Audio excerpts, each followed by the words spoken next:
Alors bonjour tout le monde, voilà je me présente, je m'appelle Charles, je suis joueur d'échecs, j'ai 1700 Elo, FIDE, je joue en club depuis 2011 donc je ne suis pas maître ni grand maître quoi que ce soit.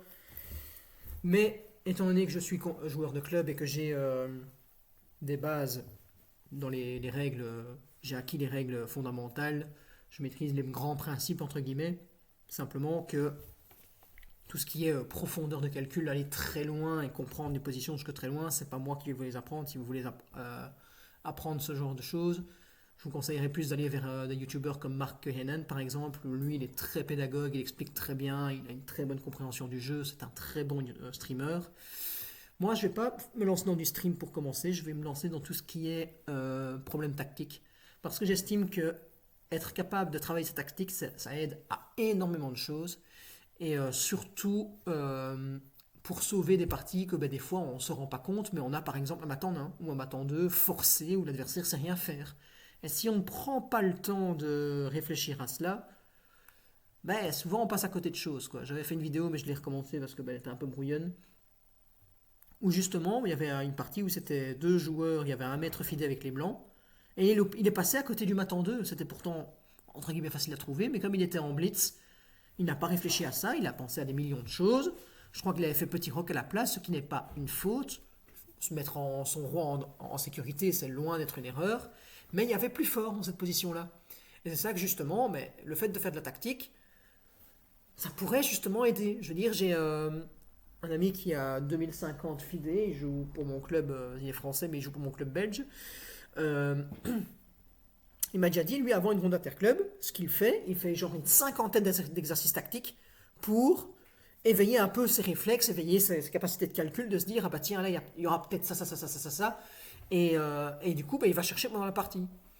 Et donc voilà, moi je vais d'abord commencer déjà pour vous montrer combien les problèmes sur l'e-chess sont assez intéressants. Ce qu'il y a, c'est que ce qu'on peut faire déjà, c'est choisir les thèmes de problèmes. Évidemment, le mieux, c'est de faire problème varié, comme ça tu ne sais pas ce que tu dois chercher.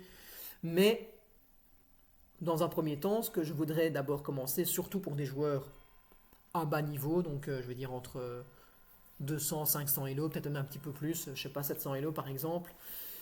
Sur l'e-chess, je suis à 1900, 2000, sur Chesscom, je suis à 1800, donc voilà. Je veux dire, je suis pas du tout très fort, mais il m'est arrivé de gagner comme des 2003, des 2004, mais bah, comme il m'est arrivé de perdre qu'en 2400, ça arrive. Mais voilà, je veux dire, ce que je veux mettre en évidence pour cette première vidéo, ce sont les maths en 1. C'est en général très facile à trouver, mais des fois on passe à côté parce qu'on ne regarde pas à ça. Et ça paraît simple, mais voilà. Donc déjà ici, là, de premier abord, je ne le vois pas tout de suite. Oui, mais c'est bon, j'ai trouvé. En fait, Dobby, s'il te plaît, chut. Ici, on pourrait très bien se dire, ouais, il y a une tour qui défend. Là, c'est parce qu'on sait que le thème se met en un. Mais si on ne vous le dit pas, vous êtes en partie, vous vous dites quoi? Bon, soit la dame là, elle est un peu enfermée, on pourrait essayer d'attaquer ou quoi. Les deux fous là, ils servent pas à grand chose, ils sont assez éloignés. Il y a peut-être quelque chose, mais quoi? Eh bien, le truc, c'est que j'ai un ami qui m'a toujours dit, dans toute position aux échecs, la première chose que tu regardes, c'est les échecs potentiels. Tu as deux pièces, deux tours, une dame, 6 pions contre 3. Donc là, tu te dirais, oh, j'ai 3 pions de moins, je suis pas bien. Oui, mais si tu t'arrêtes à ça, alors t'es moins bien dans beaucoup de parties. Alors que si tu t'amuses à regarder les échecs potentiels, tu te diras, oui, j'ai 3 pions de moins, certes, mais je m'attends un, donc j'ai gagné. Ici, admettons tous les échecs potentiels. Donc, on va regarder par exemple, dame prend B2 échec. Bah, le roi peut reprendre, non, il y a le fou. Mais la tour peut reprendre, donc c'est pas ça.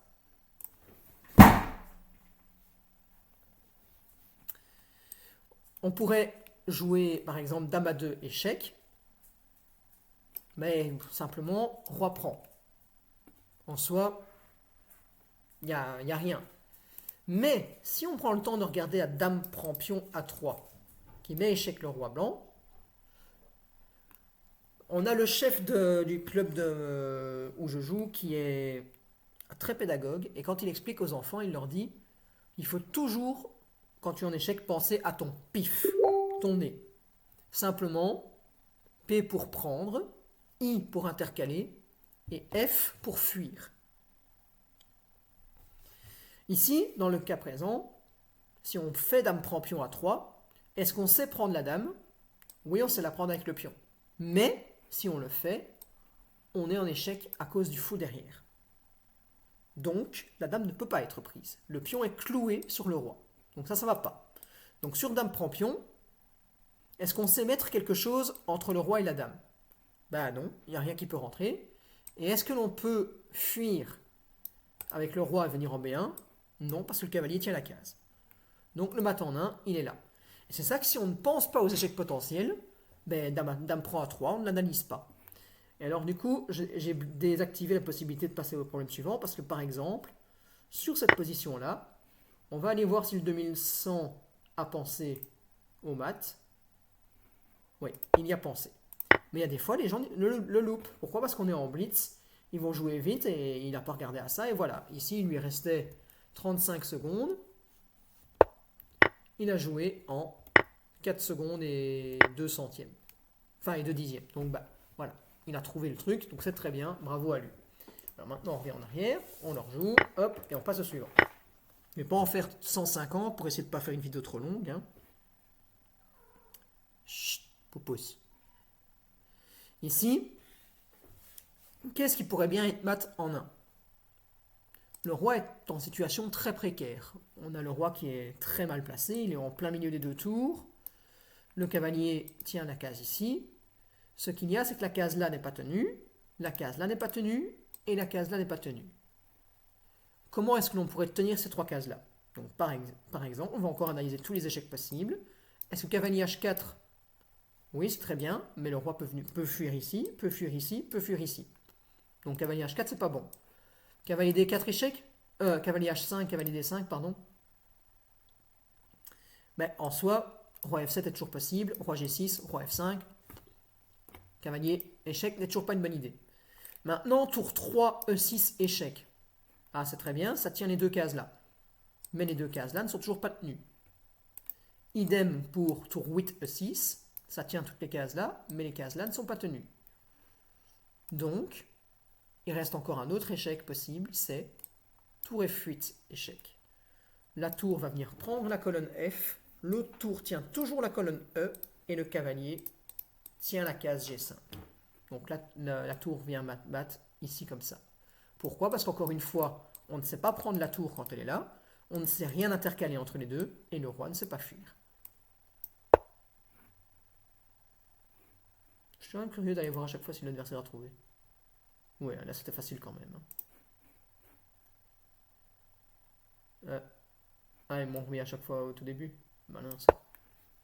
Oui, mais merde, faut que je finisse.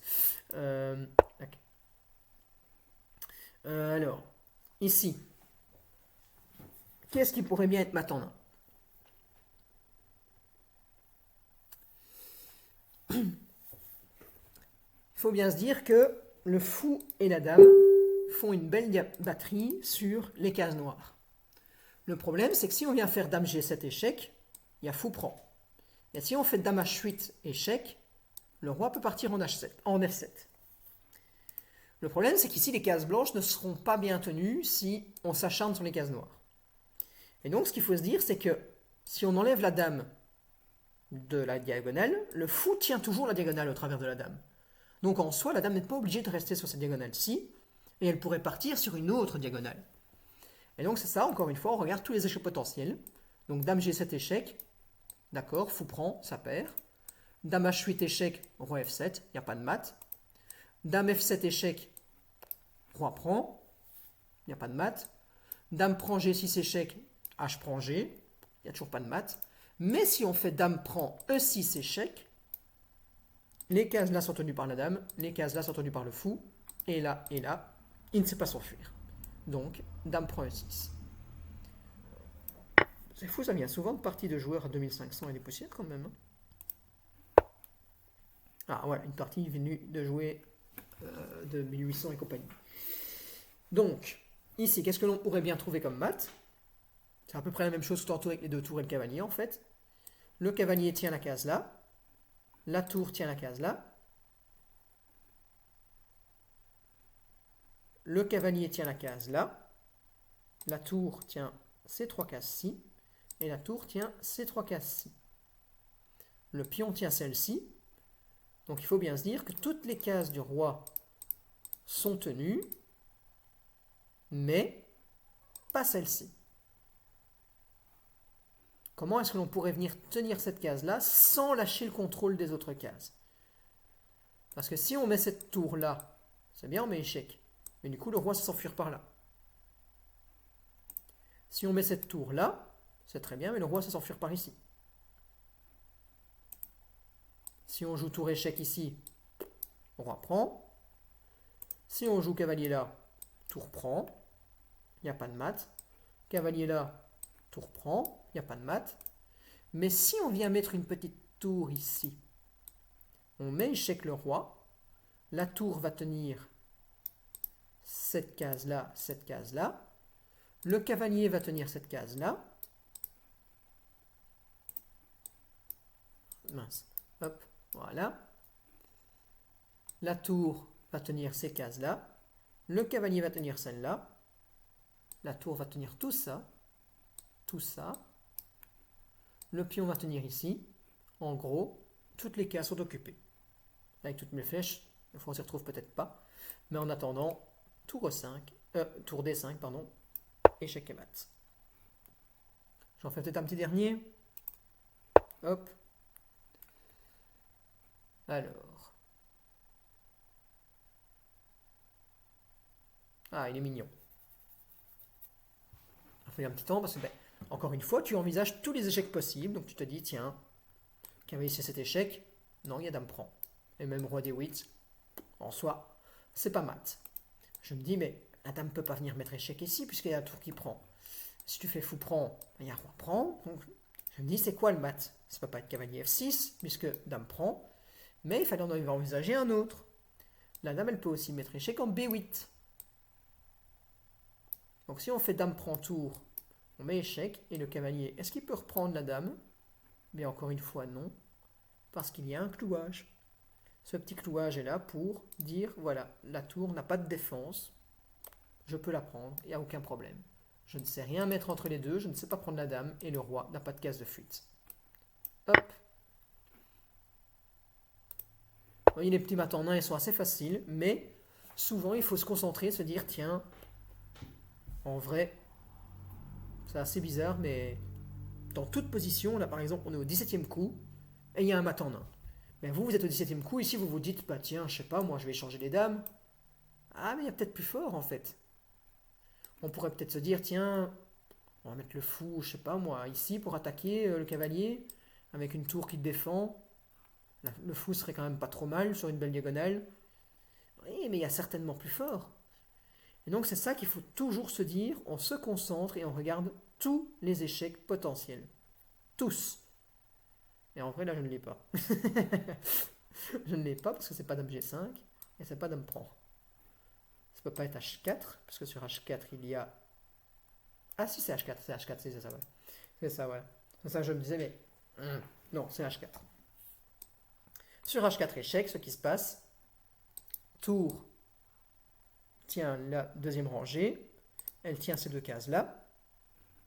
La tour est défendue par le pion, donc on ne peut pas prendre la tour. Donc le roi ne peut pas aller là, il ne peut pas aller là, il ne peut pas aller là, il ne peut pas aller là, il ne peut pas aller là. Là c'est pris. Le pion ne peut pas être prenable parce que la dame protège la case. Et ici, il n'y a pas besoin que le pion soit là pour défendre parce qu'il y a aussi le fou.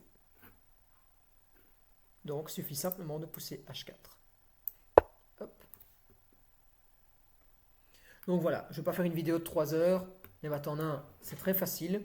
Mais je pense que pour des joueurs, même en dessous de 1000 Elo, ça peut être très intéressant de faire des petits exercices de maths en 1 de temps en temps, histoire de se forcer à calculer tous les échecs potentiels et de se dire, tiens, en partie, ah, boum, il y a un petit truc qui est marrant, c'est que là, le roi est coincé.